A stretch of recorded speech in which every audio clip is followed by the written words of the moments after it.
నమ్మకాలు మూఢనమ్మకాలు కార్యక్రమానికి స్వాగతం. నమస్కారం డాక్టర్ గారు.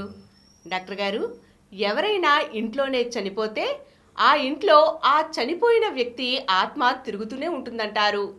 ఆ ఆత్మకు సరైన విధంగా శాంతి చేకూర్చకపోతే అది దెయ్యమై పీడిస్తుందంటారు.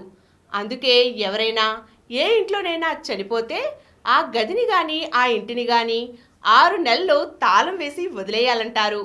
లేకపోతే ఆ ఆత్మతో అందరూ బాధపడతారంటారు. దీని గురించి మీరు ఏమంటారు?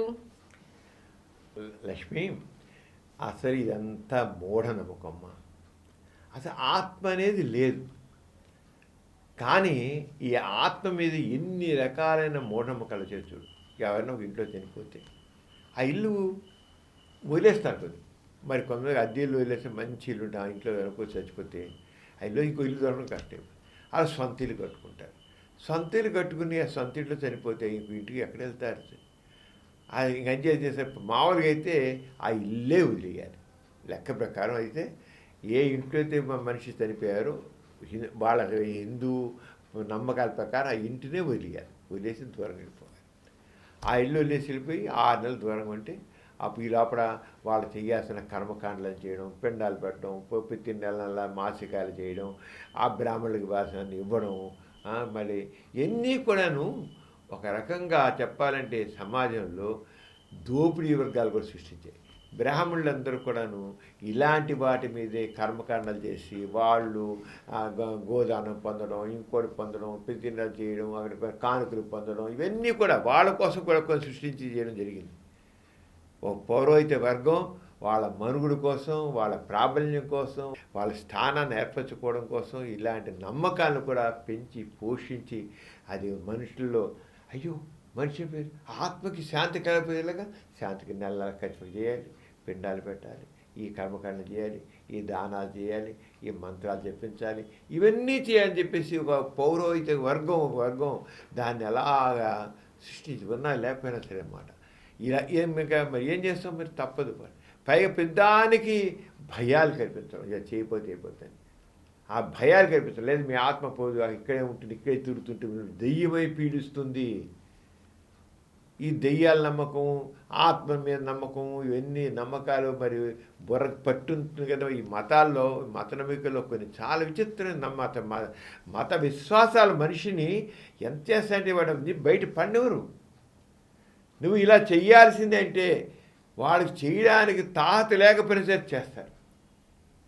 చేయకపోతే సమాజం పక్కన ఊరుకోరు. వచ్చి కూడా ఏంటి అయిపోయారంటే వీళ్ళు చేయొద్దని అనుకున్నా సరే పక్క సమాజం ఏముంటుందో, పక్కవాడు ఏముంటాడు, ఇంకోలా ఉంటారు అనే ఒక భయం మనిషికి. ఇతరులు ఏమంటారు అనే భయమే. ప్రతిదీ ఏదైనా చేయాలంటే ఆ సమాజంలో ఈ మూఢనమ్మకాల వల్ల కొద్ది బుద్ధిలో ధైర్యంగా తప్పిది ఏం లేదు అనుకోవడానికి సరే ఎదుటి వాళ్ళు తమల్ని ఏమంటారో, ఈ సమాజం మనల్ని కాకుల్లా పొడిచి తింటారని కూడా చేసే మనుషులు ఉన్నారు. ఇవి జరిగే నమ్మకాలు అంతే. నిజంగా కాకులని పొడుస్తారు. వాడు అది చేయలేదు, ఇది చేయలేదు, వాడు చూడు ఎంత కీడుగులుతుందో. చివరికి ఆయన ఇంట్లో వాళ్ళు ఆళ్ళు చనిపోయాడు కదా, వీళ్ళు కూడా చచ్చిపోతారు, వీళ్ళు రోగాలతో చస్తారు. వీళ్ళు ఇప్పటికే కాస్త రోగాలు ఉన్నాయి, ఆ బీపీ ఉంది, షుగర్ ఉంది, ఇంకోటి ఉంది, వీళ్ళు పనిగరికి అంతే, వీళ్ళు గతింతే అని ఇలాగే అంటారు. అసలు మనుషుల యొక్క బలహీనతలతో అవన్నీ ఆడుకోవడం జరుగుతుంది. లేకపోతే మనిషి చనిపోతే ఆత్మ లేదు అసలు. కానీ ఆ ఇంట్లో అది అక్కడే తిరుగుతుంటుంది. శాంతిలో చేయాలి, శాంతి అంచేత ఏం చేయాలి? ఆ ఇల్లు బయటికి వెళ్ళిపోవాలి. ఇంటికి వెళ్ళిపోయి అది శాంతి పడేంత వరకు బయట ఉండి ఇంకో చోట ఉండి ఇల్లు వెళ్ళిపోవడం, ఆ గది లేదా ఆ గదిలో ఉంటుంది. అంటే డబ్బున్న బట్టి వాళ్ళకి ఉన్న తాహత బట్టి అనమాట. ఎక్కువ డబ్బున్న వాళ్ళది ఇల్లు వెళ్ళేసి ఇంకో ఇది తాళం చేస్తారు, అది ఆత్మ అక్కడే తిరుగుతుంటుంది. కొంతమైతే ఇంట్లో ఆ ఉన్న పక్కన చిన్న గదులకి చెట్లున్నా, లేదా చిన్న గదులు ఏదైనా ఉన్నా, ఏదైనా చిన్నసేపు ఏదైతే వాచ్మెన్ కోసం గది ఉన్నా వాటన్నింటిని కూడా వదిలేస్తారు. పెద్దానికి మంత్రించిన నీళ్లు తెలుస్తారు. మంత్రి నీళ్ళు అయితే అక్కడ ఆత్మ రాదు, చచ్చిపోయిన ఆత్మ రాదు, తిరగదు. ఇంట్లో ఆత్మ తిరగకూడదు, వెళ్ళిపోవాలి. దానికి స్థలం మంత్రి నీళ్ళు తెలిపితే ఈ ఆత్మ రాలేదంట. ఆ నీళ్లు చూసి అంత గోడ గుమ్మాలకి మంచం పెడితే గొంతుకు కూడా నీళ్లు తెలుస్తాడు, మంత్రించి నీళ్లు. ఆ పోయిన ఆత్మకి రాకుండా ఉంటుందండి. అసలు ఈ మనుషుల్లో ఆ మనుషుల యొక్క బలహీనతలతో ఎలా ఆడుకుంటారా ఒక వర్గం వాళ్ళని చెప్తాం. అంతా ఒట్టిది. చనిపోయిన తర్వాత ఇల్లు వదిలేసి వెళ్ళిపోవడం. కానీ ఏమో తక్కువ వాళ్ళు ఏమంటారు, ఇంట్లో నువ్వు చనిపోయి ఇంట్లో మీ ఇంట్లో వాళ్ళు ఇద్దరు, మీ నాన్న చచ్చిపోయాడు, మీ అమ్మ చచ్చిపోయింది కనుక మీకు కూడా బారగమాడే కనుక అసలు వాస్తు కూడా సరిగలేదు. అంటే ఇల్లు పడగొట్టాలి, ఆ గదులు పడగొట్టాలి, గుమ్మాలు పడగొట్టాలి, ఆ కిటికీ తీయాలి, అలా తీయాలి చెప్పేసి చేయించేటి సిద్ధాంతులు కూడా ఉన్నారు. అంటే జనాల యొక్క బలహీనతలతో ఆడుకునే మనుషులు ఉన్నారు. బలహీనతలతో ఆడుకుంటారు అన్నమాట. చేయకపోతే వాళ్ళు దగ్గర వాళ్ళందరూ కాకుల్లా పొడుస్తారు. ఆ కాకుల్లా పొడుస్తారని చెప్పి ఎందుకులే నమ్మకపోయినా సరే కాకుల్లా పొడిచే తప్పించుకోవడం కోసం వాళ్ళు చెప్పినట్లుగా వాస్తు సిద్ధాంతి కూడా వస్తాడు. ఆ చచ్చిపోవడానికి కారణం ఏంటి, ఆ వాస్తు సరిగా లేదంటాడు. ఈడేమో ఒక పౌరదేవుడిగా వాడు ఏం చేస్తాడు, ఆత్మ దానికి మా శాంతి చేయకూడదు, ఇవి చేయాలి, ఆ కర్మ కూడా చేయాలి వీడు చెబుతాడు. సిద్ధాంతం చేస్తాడు అసలు చనిపోవడానికి మీ ఇంట్లో వాస్తు సరిగా లేదు, ఆ వాస్తు మార్చుకోవాలంటాడు. ఆ గుమ్మ తీసేయి, ఈ గుమ్మ తీసేయి, అది ఇటు మార్చు, అది ఎంట్రెన్స్ అటు పెట్టు, ఇటు పెట్టు చేసేయి. చచ్చిపోయిన తర్వాత మనసులో బాధ ఉన్నా సరే వీళ్ళింత మరింత పీక్కుని తింటారు. దాదాపు పక్కన లోకులు మరింత పీక్కు తింటారు. ధైర్యంగా నిలబడాలి, అంత అబద్ధం. కానీ ఇది కలిదే లేదు మనుషులకి. నా ఎంత ఒట్టిది అబద్ధం అని చెప్పాలి, అదే కావాలి. నాస్తిక చైతన్యం అంటాను. ఏమిటి అసలు ఏముంది ఇక్కడ, ఏంటి అని చెప్పి అర్థం లేకుండా మీరు ఊరిగా మనుషులు బలహీనత ఆడుకుంటున్నారు. నాకు అలా బలహీనత లేదని చెప్పే దమ్ము ధైర్యం కాదు మనిషి. అదే ద్వారాగా చెప్పింది. నువ్వు సత్యాన్ని గుర్తించు, సత్యము ఇదంతా ఒట్టిది, ఆత్మ లేదు, వాస్తంతా ఒట్టిది, ఈ మనుషులు బలహీనత ఆడుకునే సిద్ధాంతాలు ఇవన్నీ. మనిషి అంటే పుట్టినవాడు గట్టిగా మానంటారు, పోతాడు పోయి, అది ఇంట్లో పోతాడు, హాస్పిటల్ పోతాడు, ఇంకా రోడ్డు పోతాడు పోయేవాడు. దానికి ఇవన్నీ ఏంటి, ఆత్మ శాంతి కర్మకాండలు ఇవన్నీ ఏంటి అసలు? ఇవన్నీ బట్టి మూఢనమ్మకాలు. కానీ మూఢనమ్మకాలు తెలిసా తెరే ఈ లోకం కోసం, ఈ జనం కోసం, ఈ తక్కిన వాళ్ళని ఎక్స్ప్లాయిట్ చేసే మనుషుల కోసం లొంగుతారు. అదే పనికిరాదు. మరి ఆలోచించచ్చు, ఈ ఇల్లు చేసిన సరే ఇతర దేశంలో సరిపోతారు, ఇల్లు మానట్లేదే. మరి హాస్పిటల్లో కూడా ఆత్మలు అన్నీ ఉంటాయేమో మరి. హాస్పిటల్ కూడా అంతే. మరి హాస్పిటల్ వేరు, పబ్లిక్ ప్లేస్ కదా లెక్కలేదన్నమాట. హాస్పిటల్ అయితే హాస్పిటల్ కూడా మూసేయాలి రూల్ ప్రకారం. అయితే హాస్పిటల్ అయిపోతే మరి అక్కడ తిరగ కానీ నాకు లెక్క, అది ఇల్లు, మనిషి ఉండే ఇల్లు పబ్లిక్ ప్లేస్లో ఉన్నమాట అర్థం. అంటే మళ్ళీ ఎగ్జాంపుల్ వాళ్ళ కన్వీనియన్స్ కోసం అని, వాళ్ళ సౌకర్యం కోసం మళ్ళీ మార్చేసుకుంటారు. మరి హాస్పిటల్ చనిపోతే హాస్పిటల్ మూసేయాలి లెక్క ప్రకారం అయితే. మరి చచ్చిపోతుంటారు, హాస్పిటల్ చచ్చిపోతుంటారుగా. మరి అక్కడ ఉన్న డాక్టర్ని, ఆ నర్సుల్ని పిక్కు తినాలిగా. అక్కడ చేయాలి, అక్కడ చేయాలి. అదే నువ్వు వేసిన ప్రశ్న, అదే ఆలోచించిన ప్రశ్న. అలా ఉండాలి. అంచేత ఇవన్నీ ఒట్టిది. ఇల్లు వదలవసరం లేదు, ఇల్లు మార్చవసరం లేదు, గదులు మూయవసరం లేదు, తాళాలు వేయాల్సిన పని లేదు.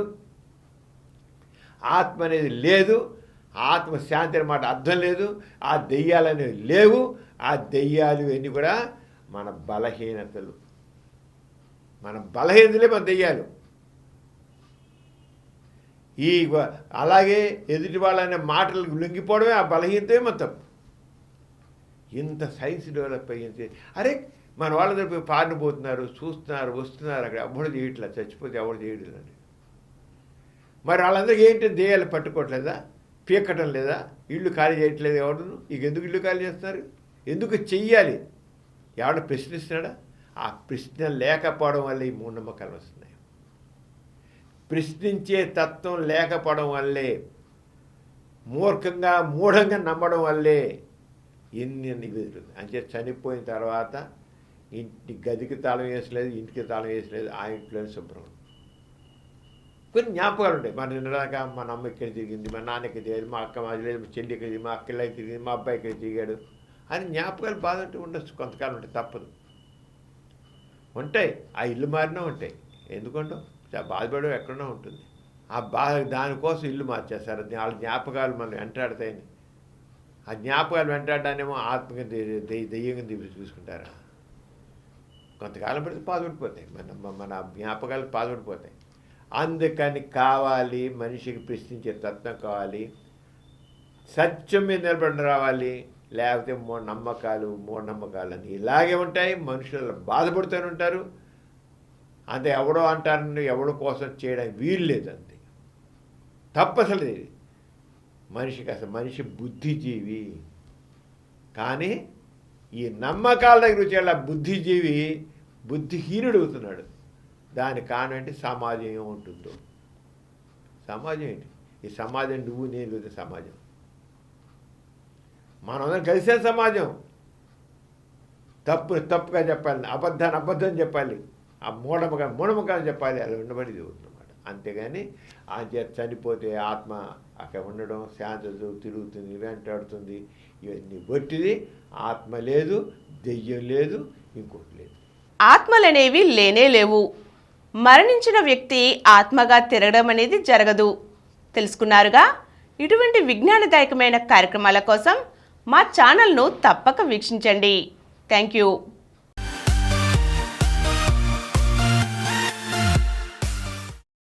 ఈ కార్యక్రమం మీకు ఎంతో నచ్చింది కదా?